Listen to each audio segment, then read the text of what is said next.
I took a job on a fishing boat. We caught a mermaid. I took the job on the Belle Isle because I needed the money. I'm not an educated man. I never had the head for school, and in my town the best way to earn your pay is fishing. I'd worked on boats before. They said the Belle Isle paid the best. They weren't wrong about that. My town is small and coastal. That is all I will say. I don't want to give away the name. If people knew what was out here, they might come looking, and I don't want that. My reasons will be clear soon enough. Captain LeBlanc told me that he named the Belle Isle after his hometown. It's a little town in the French part of Canada, not far from Montreal. What he was doing so far from home, I'll never know. LeBlanc had a gaunt face, but a full head of healthy brown hair. It was hard to say for sure just how old he was. Anywhere between 30 and 70, I might reckon. His crew was small and he paid well enough. There were 5 of us in total. Myself, LeBlanc, Tony, Luke, and Ian. We'd often go out for a few days at a time, followed by a few days back at home. Truth be told, I preferred being out on the water. Not much to do at home, and idle hands are the devil's plaything. The trawler would depart just before dawn to catch the early morning fish. Some of the crew would sleep, one man would stay up to keep watch. Then, after a few hours, the crew would wake, have a cuppa, and set to hauling in the catch. We'd get to work, gutting and packing our haul. The guts went to the gulls. They were thankful for the meat. They knew when it was time to haul, and like cats they got impatient if we took too long and shrieked at us to hurry up. We'd pack the fish in the hold and kept them in boxes with a layer of ice to keep them fresh. It wasn't the world's most exciting job, and the process on the Belle Isle was no different than it was anywhere else, but like I said, I was in it for money, not for adventure. There was one odd thing about the Belle Isle that stuck out at me. See, normally there's not much in the hold save for the ice and the boxes. You don't need much else. In the hold of the Belle Isle, though, there was this tank. Fancy-looking tank, too. Flooded with water and had wheels on it, although it locked to the ground so it wouldn't roll around. No way that the boat was built with it. It had to be a custom job. But I couldn't for the life of me figure out just what it was for. I asked one of the other crewmen, Tony, about it early on when I'd just been hired. It's a holding cell, he said. Sometimes we catch big guns. Not really the kind of things you put in with the rest of the fish. LeBlanc's got specialty buyers, though. Some eccentric rich folks looking for something rare. We get one hell of a bonus when that tank's full. What kind of fish are you putting in there? I asked. The other sailor just smiled at me, showing his rotten yellow teeth. Big guns, he repeated. Stick around. Good time of year to catch them. I could use the extra pay. That was all there was to be said on the matter at the time. I didn't dwell on it. My curiosity would be sated soon enough. Up, boy! LeBlanc shook me awake. We'd departed about 5 hours prior, and I'd taken the time to get what sleep I could. Groggy, I dragged myself out of the sunken cot I'd been dozing in. One of the other crewmen had brewed coffee. I snatched my thermos up to fill it up. I could hear the gulls impatiently screaming from outside, eager for the banquet we'd bestow upon them. Good haul this morning, one of the other Tony said. He clapped me hard on the back. Hop to it then. It ain't gonna haul itself. Come on, ladies. LeBlanc had disappeared into the wheelhouse, and while Tony wasn't formally in charge, he acted the part. I didn't much care for Tony. He was stocky but not chubby, with horn-rimmed glasses, a 7 o'clock shadow, and a slicked-back hairdo that looked like the one I'd seen on every asshole motivational speaker who'd ever bullshitted his way through a sold-out event with the same advice you got from Care Bears. He reminded me of Ty Lopez if he'd starred in Super Size Me. He wore a wedding band, but how he'd ever convinced a bird to marry him was something I'd never understand. I breezed past him and out onto the deck. The other 2 guys were hauling the catch up, and I moved to help them. Between the 3 of us, with Tony standing back and yelling orders, we managed all right. That's it, lads. Beautiful haul. I heard Tony yell as the net was set down. Yet as it moved, I saw movement deep inside it. Something bigger than a fish. I squinted before I saw it. In amongst the squirming, silvery bodies of our catch was what I recognized as a human hand. It grasped for purchase on the edge of the net. Hold up, I called. Someone's in there. Was it? One of the other men asked. I think it was Luke. Lower the net. I see a hand. I called and waved for them to do so. I saw Luke move for the controls and lower it. As he did, I saw a figure pushing themselves above the fish and I heard a voice. I think it was human. It sounded human or close enough that I could not tell the difference. But I did not recognize the words. Tony had run to the net as soon as it was low enough for him to do so. I didn't notice the grin on his face as he reached for the hand, helping the person inside out. I knew it was a woman. Her tangled hair looked odd. It was a mossy, greenish color. There looked to be wounds on her neck. She needs a doctor, I remember saying, but neither of the other men paid any mind to that. Get the tank, Tony said. I saw Ian take off, rushing down into the hold. Captain LeBlanc had stepped out of the wheelhouse and was watching as Tony and I pulled the girl free from the pile of fish she'd been in. Her skin felt cold and slimy to the touch, and when I saw a long, slick body with silvery scales, I would have sworn we'd pulled a large fish out with her. Took me a moment before I realized that what I was seeing. That girl's lower half looked like a fish. She had shining, silvery scales and twitching fins. She said something in whatever unknown language she spoke, and I saw her weakly trying to push herself away from Tony. I ended up backing off of her, but Tony held her tight. Come on, he said, unconcerned by the fact that he was holding a mermaid. He just led her to the hold and peeked over to make sure the tank was in place. Her tail slapped against the deck. She tried to force herself out of his grip and very nearly succeeded. She would have if Luke hadn't caught her. Bring the tank around, Tony called. I could hear it rolling along the floor of the hold, but I stood dumbstruck, unable to react. This was a mermaid, a real live mermaid. I didn't snap out of my stupor until I watched Luke and Tony toss the struggling creature into the hold. I heard water splash and wet flesh smack against the glass. Close her up and lock her in, Tony cried. We're getting a bonus, boys. He looked over at me, grinning wide from ear to ear and showing off his disgusting yellow teeth. Big gun, he said, his voice brimming with pride. Luke stared down into the hold, watching as Ian rolled the tank back into place. I watched the disoriented mermaid swimming around inside, desperately looking for a way out. I could hear her babbling in her own language, no doubt begging us to throw her back, but no one listened. No one but me. I looked up at Captain LeBlanc. He smirked before returning to the wheelhouse. I saw him reaching into his pocket for his cell phone, no doubt ready to make a phone call. All right, back to it, boys, Tony said. The gulls are screaming. It's time for breakfast. Don't keep 'em waiting. Ian pulled himself out of the hold and nudged me, snapping me out of my stupor. I only took one final look at the dark hold before setting to work, but I could still hear the frantic, terrified babbling of the mermaid inside. I didn't get the chance to see her again until we were close to done with the packing. Luke had been going back and forth into the hold to bring the packed fish in. I had my station to tend to, but as we set the nets again and got ready for a few more hours of trawling, I had my chance. Nobody cared to stop me as I went down to the hold. I didn't mind the stink of fish or the cold. I can't imagine the mermaid did either. She sat at the bottom of her tank, completely submerged and almost curled into a fetal position. The position seemed so human. Everything about her from the waist up seemed human. Her head tilted upwards as I drew nearer. She studied me, and as she did, I studied her. Her hair seemed to have moss or algae growing in it, giving it a greenish color. Her skin had a greenish tint and a pattern that I imagine was camouflage, but it was faint. Her face looked human, save for the gills on her neck. The fear in her eyes seemed so distinctly human. There was an intelligence there, one that I recognized. She kept herself entirely submerged and seemed to shrink back as I got closer. I stopped my advance. The last thing I wanted to do was to hurt her. She was beautiful, surreal but gorgeous.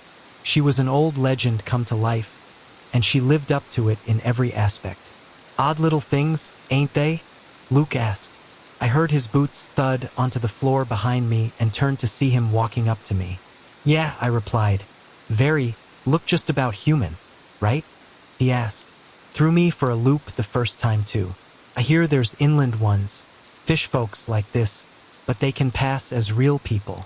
Can you believe it? Walking on 2 legs and everything. One of the guys who was with us before told me about How many have you seen? I asked. I dunno. This one might be the 5th. They're rare, but worth it if you catch one.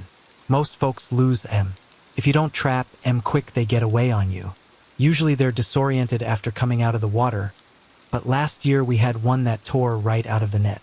Gave Ian a right beating before it jumped back overboard. They're a lot stronger than they look. I found it hard to believe that this fragile thing could hurt anyone, but Luke sounded convinced. I listened as he lit up a cigarette beside me. You gonna gawk at it all day? Ian brought a deck of cards. Thought we might have a round of poker before we do the whole song and dance again. Yeah, I'll be right there, I said. I allowed myself one parting glance at the mermaid before I left her there, but she was never far from my mind. Seeing her stuck in that tank, lethargic and depressed, the fear written all over her face. It didn't sit right with me. It didn't seem right to let something like her suffer in a tank. And who knew what was waiting for her when we got back to land? No, it didn't seem right at all. I told myself to let it go. I tried to bribe myself with the bonus. Couldn't. Every time I closed my eyes, I thought of the mermaid, sitting there in her tank, alone and afraid. She'd been trying to speak to us. I remembered the sound of her voice, even though I hadn't understood the words. Thinking back on it, though, I suspect that she was trying to beg us to set her free. I'm fine with killing fish. I could gut them all day. Fish stare up at you with wide, dumb eyes. Their expression never changes, even when they die. Fish are stupid. That girl in the tank, though, she wasn't no fish. I looked in her eyes. She wasn't dumb. I knew there was something there, something either human or as close to human as you can get. Either way, over the next few days she was never far from my mind. I visited her from time to time, watching as she sat lethargically in the tank. I watched Luke feed her once a day. He tossed a few gutted fish into the tank just so she wouldn't starve. Otherwise, she sat in there and did nothing. No hope for escape and no idea what her future held. The poor thing, pitied it. No, pity wasn't the word. Compassion might be more fitting. On the day we made port, I knew I was going to set it free. I had to. I wouldn't sleep right otherwise if I didn't. I'd see those eyes in my sleep, asking me why I didn't at least try. I was on watch while Captain LeBlanc steered us into the harbor. Ian and Luke were down in the hold. I had no idea where Tony had fucked off to. I didn't have much of a plan, other than to keep an eye on the mermaid and wait for an opening. Luke had said they were strong. I was hoping I could tip the tank over when no one was looking and blame it on the mermaid. Wasn't much of a plan, but it was better than nothing. It was early morning as we steered into the harbor, and when we were moored, I helped the other men unload the boxes of fish we'd packed. I saw Tony in the back, near the tank, wrapping it up in a tarp, making sure no one else saw what was inside. I reasoned we'd take the mermaid out last. I was right. LeBlanc came by to check in on us when the hold was almost empty. He stared at us, then at the covered tank. Tony immediately ran to his side like a loyal pet. He and LeBlanc exchanged some quiet words before Tony went back towards the tank. I watched as he unlocked it from its place and rolled it towards the front of the hold. Tony hitched the tank to the crane and had it lifted out. LeBlanc met it down on the dock. He waited for Tony to help him wheel it away. There he goes, I heard Ian say. Time to get our bonus. What are they going to do with it? I asked. Ian just shrugged. Hell if I know. Probably a zoo or something. Maybe they keep them in a lab or something. I bit the inside of my cheek at the thought of that poor girl in another cage, being gawked at by scientists with no idea of what she was. The less we know, the better, Ian said as if he knew what I was thinking. Best to leave those things alone. I can't say I agreed with him. The next box I took was my last. I set it down on its skid and kept walking. Luke and Ian were down in the hold. They didn't see me leaving. I went off in the direction Tony and LeBlanc had gone off in. I kept a steady pace. They hadn't gotten far, and it wasn't long before I caught up with them. The harbor was mostly an industrial area. Lots of cold storage warehouses to keep and process the fish. People went about their business and nobody noticed me tailing LeBlanc and Tony. I followed them towards one of the nicer warehouses. They headed down the side, towards a large door that LeBlanc opened so Tony could push the mermaid in, then followed him inside before closing it behind him. It was locked again by the time I actually got to the door. Not surprising. I took a short walk around the perimeter of the warehouse, hoping for another way in. I was in luck. There was a more formal set of doors that I found unlocked, and I quickly pushed my way inside. In my single-minded purpose, I hadn't yet determined what I would do when I found the mermaid. I couldn't just run away with her, and we were far enough from the water that she likely wouldn't have made it back to the ocean in time before she asphyxiated. But I didn't care. My one focus was finding the mermaid. That was it. In the end, I suppose I got what I wanted. I could hear voices up ahead and kept my footsteps quiet as I headed towards them. I recognized one of them as Captain LeBlanc and strained to hear his voice. Understand that the location is not quite the most exquisite. However, if you want a delicacy fresh from the depths of the sea, where better than at its edge. I saw light through a doorframe up ahead and stayed close to the wall as I peeked through it. What I saw caught me completely off guard. There was a wooden U-shaped table with several people around it. Most of them were dressed well and did not look like locals to my little community. LeBlanc stood tall near the head of the table, a freshly poured glass of wine in his hand. There was a small little grill, the kind I'd seen once before at a Korean restaurant out of town. The whole idea of that restaurant had been to cook your own food. They brought it out raw and, oh God, as soon as the thought crossed my mind, I saw a door at the far end of the room open. Two men escorted a gurney that would fit perfectly into the U-indent in the table. I recognized the silvery shimmer of the scales strapped to that gurney and the pleading voice of the mermaid. She struggled weakly against her bonds. Even from my vantage point, I could see the tears in her eyes as she looked at her soon-to-be killers. A hand went to cover my mouth, masking my own shock and horror as she was wheeled past LeBlanc and set in the middle of the diners. She shook and tried to raise her tail. She babbled hoarsely as she looked around at the assembled diners. As promised, mes ami, fresh from the sea. Bon appetit, LeBlanc said with a gentle smile. He raised his glass of wine in a toast. Those at the table with wine did the same before they took up their knives and closed in on the mermaid. She screamed as the knives entered her flesh. Her eyes went wide with agony. I should have run in. I should have stopped them, but I remained rooted to the floor in horror. They cut away pieces of her, letting her dark blood trickle out across her shimmering scales and onto the gurney. I could hear the simmering sound as her meat touched the grill. I could smell her as she cooked. All the while she screamed at the top of her lungs. Her head shook from side to side. She tried to struggle and free herself from the straps that kept her bound down to the gurney. No one in the room cared. No one but me. I felt the tears streaming down my face as she was eaten alive. I listened as she begged in her strange tongue, screaming for this torture to stop until someone forced a rag into her mouth to silence her. Even then, I could still hear her muffled sobs as they carved her apart. I could see bone through her wounds. Her chest rose and fell rapidly. She must have been going into shock. Tears trickled down her cheeks, and as her struggles weakened, I felt her eyes on me. She was looking at me, and in that gaze I saw her silent plea for help, even as mutilated as she was with surgical chunks removed from her. She was still desperate for a chance to survive. Her gaze was suddenly interrupted by a long, drawn-out scream as her abdomen was neatly sliced open by LeBlanc. "If you don't mind, I myself enjoy the liver and brain," he said. "You must try them. They really are something." She looked down as her body was cut open and more pieces of her were removed to be cooked. I could see her shaking, either out of fear or shock, but still I could not will myself to move. I stood there, watching as her head rested against the gurney.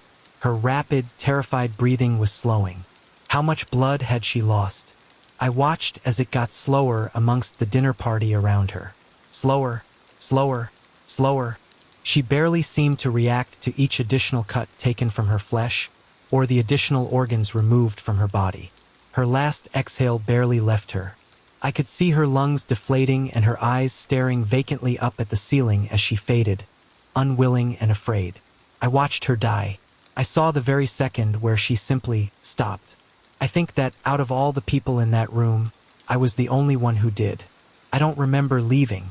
I don't remember anything except stumbling on legs made of jelly towards the water and falling to my knees on the edge of the harbor so I could vomit.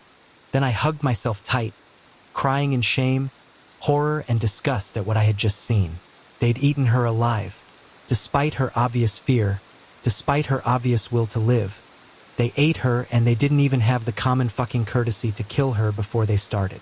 What I had seen would haunt me for the rest of my life. I knew it would.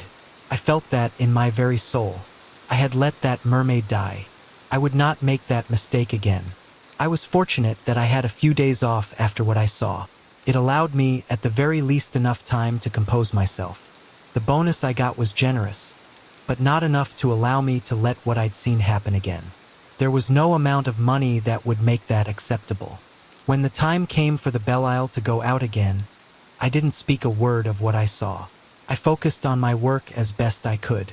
The hungry screaming of the gulls made me uneasy now, though. The simple act of sliding a knife through the gut of a fish did as well, as did the sight of their pinkish organs. Still, I bore it and I let my mind return to the mermaid. I obsessed over everything I'd done since I'd first laid eyes on her. I thought about what I would do different. I knew it was only a matter of time before we saw another one, and when we did, I would save her from that bloody fate. I wouldn't fail another one. It was over a month before I got my opportunity. It was much later in our trip that we found our second mermaid. We were already on our way back. Time would be short.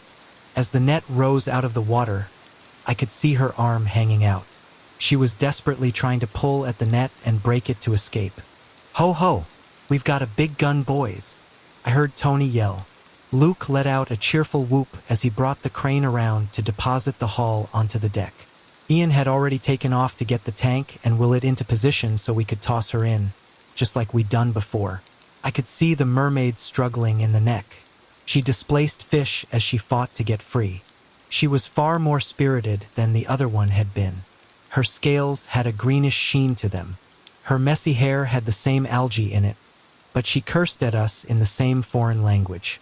Well, we've got a fighter," Tony said. "Luke, give her a drop, will you?" Luke let the crane drop her and I heard the mermaid cry out in pain. Tony was immediately on top of the net, opening it and working to pull the disoriented mermaid out. He called for me to help him, and of course I did. Together, we dragged the disoriented mermaid towards the hold so we could drop her into the tank. I watched as she plummeted into the water. She rolled over inside of it, bumping against the glass and thrashing as she tried to escape with no success. "Lock her in, Ian," Tony said. "I'll go break the news to the captain." He grinned, flashing those ugly yellow teeth of his before taking his glasses off to clean away the specks of water on them. I watched him go before I went to help Luke start gutting the fish. The seagulls were hungry, time to feed them. I joined him at the little work table we'd set up, and then picked up a knife to help him get started. The work went by in a blur. The movements were almost mechanical. Gut the fish, toss the innards, wash it, pack it in the box. Gut, toss, wash, pack. Gut, toss, wash, pack. Gut, toss, wash, pack. The knife felt slippery but comfortable in my hand. I kept my head down and focused on the work until it was done. I tried not to think about the mermaid, but I could hear her babbling angrily deep in the hold. The last one had been scared. This one was angry. I imagined her struggling on the gurney, screaming in rage and finally terror as she was cut apart. My grip on the knife tightened. I tried to block the memories and mental images out of my mind. Gut, toss, wash, pack. Gut, toss, wash, pack. Gut, toss, wash, pack. Gut, toss, wash, pack. Gut, toss, wash, pack. Gut, toss, wash, pack. Oi! As Ian took the last box of fish down to the hold, Luke shook me gently on the shoulder.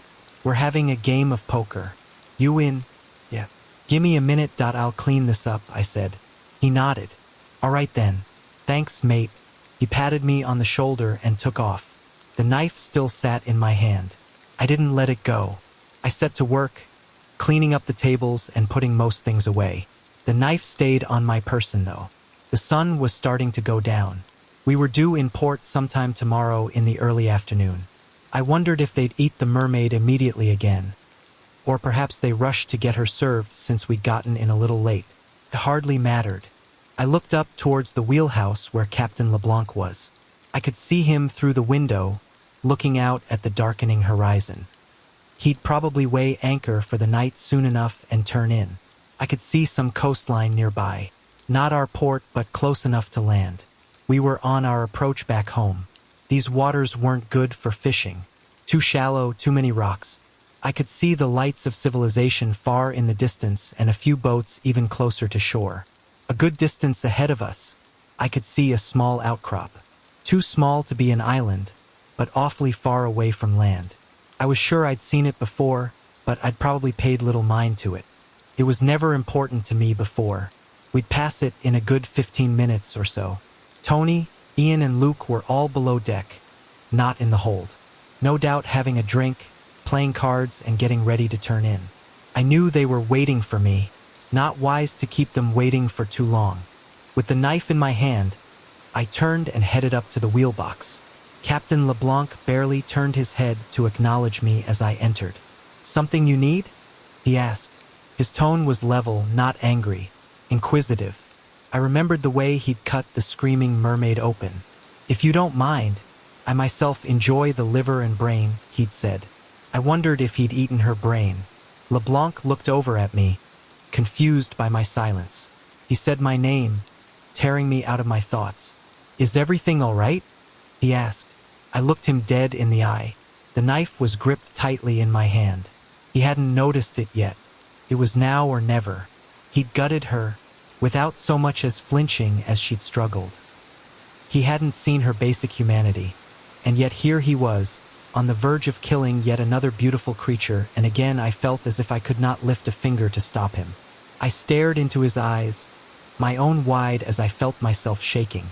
"Are you okay? You look white as a sheet." LeBlanc reached out towards me.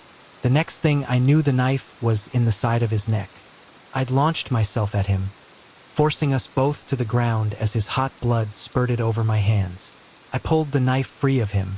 He weakly pushed against me, but he did not have the strength to stop me. My teeth gritted to stop myself from screaming. I brought the knife down again. It glanced off the side of his head, leaving a deep gash in his face. He struck me, almost forcing me off of him. "No!" he grunted, defiant of his fate. Defiant like the mermaid. He too wanted to live. I brought the knife down again, found a home in his eye. LeBlanc screamed, a strangled, agonized cry. With all of his remaining strength, he pushed me off of him. Frantically, he kicked to both keep me at bay and push himself away from me. I scooted back onto my rear, watching as LeBlanc tried to pick himself up. The knife jutted out of his eye socket. I saw his remaining eye wide with terror. He looked at me as I leapt to my feet and came for him again. He could only desperately raise his hands to defend himself as in my madness I seized him by the hair and slammed his head against the rear wall of the wheelhouse. He grunted in pain and tried to pull away from me. He twisted his body, his back towards me, and I clumsily pushed him forwards. He half fell, half stumbled towards the dashboard. As he hit it, his head jerked forwards.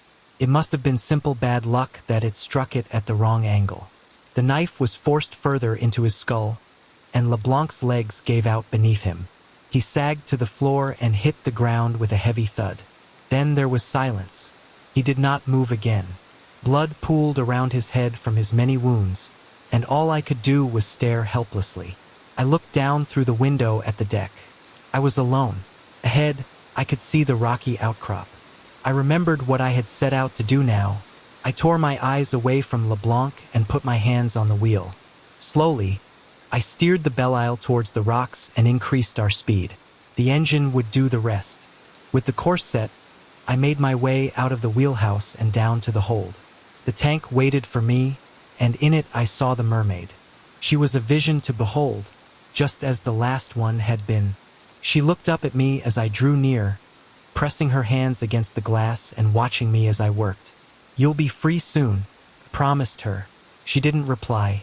She simply studied me with her lovely green eyes as I unlocked the tank from its position, allowing it to slide about freely. I took a step back, knowing what was about to happen and yet still not ready for it. The mermaid looked at me with a mixture of expressions: confusion, frustration, fear. The trawler shifted. So did her tank. She looked around, concerned. I could hear footsteps above me. "What the hell's taking so long?" I heard Tony ask. "We're all waiting on you." I looked back to see him coming down into the hold. He was just a few feet in front of me when the Belial hit the rocks. The reaction was more intense than I had expected. In an instant, my world turned sideways. My feet no longer touched the ground. Neither did Tony's. He struggled to keep his balance before he was dashed against the wall, then tumbling up against the ceiling. I heard glass shatter and felt water splash against me in the moment before I saw water gushing up through the opening to the hold. Tony was tossed to the side as it flowed in, and it hit me suddenly as well. Shockingly cold and salty. I heard Tony scream my name and saw him trying to pick himself up as the hold began to flood. Boxes of fish and ice had been strewn about. I'd never seen Tony so scared in my life. "Run!" I heard him yell. He stumbled towards me as fast as he possibly could. He was soaked to the bone. His glasses were missing, but he was still coming for me. "Go! Run!" I heard glass cracking behind me and turned to see the mermaid push her way out of her broken prison. She poked her head out and fixed me in her lovely gaze. I met her eyes and took a step towards her. She was so beautiful, just like the last one. Her skin seemed so smooth. Her breasts were just perfect. I needed to touch her, to feel her skin under my palm. I needed to. Instead, I felt Tony's hands on me, pulling me aside in the moment before she lunged. He screamed as her weight bore down on him. The water around him ran red. I stumbled back, listening as he shrieked in agony and listening to the sounds of his flesh being torn from his bones. I could see a familiar mortal terror in his eyes. The mermaid had him pinned. There was no escape. I stumbled backwards, my heart racing at the sight of him dying. Couldn't watch. I didn't want to watch, but I did. She sank her teeth into his throat, tearing out a mouthful of flesh and swallowing it whole. After another bite, Tony's head was torn clean off his body. She just kept searching for more meat to consume, and yet for just a moment she looked up at me. Her lips curled back in a snarl, showing needle-like, blood-stained teeth. As the hold flooded, she moved towards me. The water wasn't deep enough to swim yet, but even without swimming she was faster than I could have imagined.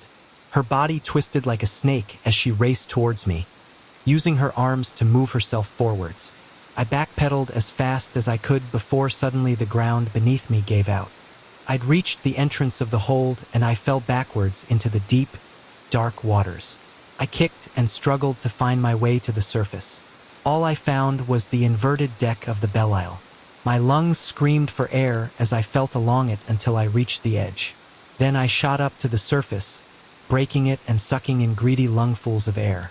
I flailed, trying to find something solid to cling to. It wasn't long before I found the rocks and managed to crawl up onto them. I felt like I was only barely alive. My ears were ringing. My pulse was pounding. I coughed up seawater and I felt truly exhausted. My muscles gave out and I collapsed onto the hard stone. The last thing I remember seeing was the inverted shape of the Belial sinking in the fading sunlight. Then I lost consciousness. Most of Tony, Luke, Ian, and LeBlanc's bodies were eventually recovered in the weeks following the sinking of the Belial. I'm told that there was significant damage done to them. It's believed that they were partially eaten by some of the local fauna. Fish can do a lot to a man's face, you know. For what it's worth, I don't think they ever figured out that LeBlanc had been murdered. His head was in such a sorry state, and the knife was long gone. Nobody bothered to investigate further. I am the sole survivor of the Belial. I am the only person who knows what happened on that ship and what they kept in that tank in the hold. I don't know if I still believe that what I did was the right thing. At night, I lie awake remembering the sounds of death. The first mermaid, Tony, Captain LeBlanc, Luke, and Ian. Deaths I caused through my action or inaction. I was already damned. The screams of that mermaid would have haunted me forever. But Tony and LeBlanc, those I brought on myself. I think Tony's death is the one that weighs on me the most. He pulled me out of the path of that mermaid. Were it not for him, I would likely be dead as well. The irony that he died to save the man who doomed him haunts me, but not as much as the way he screamed as he was eaten alive. He sounded exactly like the mermaid at the banquet.